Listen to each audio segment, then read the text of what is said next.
Moscou attend des signaux concrets de Washington pour un dialogue égal, mais rien n'a été reçu jusqu'à présent, a affirmé le Kremlin dans une déclaration qui, bien qu'habituelle, prend une tournure singulière cette fois.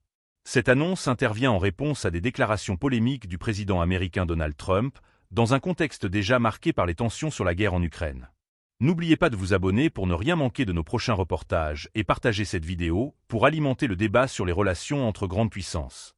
Dans un discours qualifié de chaotique, Donald Trump s'est exprimé sur la situation en Ukraine et les relations avec la Russie. Dans un mélange d'expressions familières et de menaces à peine voilées, il a proposé ce qu'il a appelé un « service à la Russie », mettre fin à ce qu'il qualifie de « guerre ridicule » en Ukraine.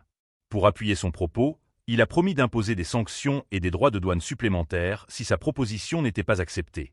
Des mots qui, selon Moscou, témoignent d'une méconnaissance des réalités géopolitiques et économiques actuelles.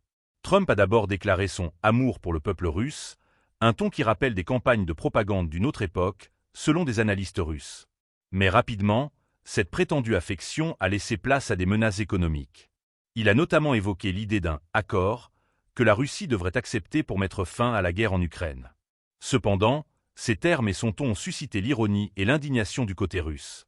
Le Kremlin a répondu avec un ton acerbe. Quelles sanctions, Donald Fredovitch? Il n'existe aucune sanction que les États-Unis n'aient déjà imposée à la Russie ces dernières années.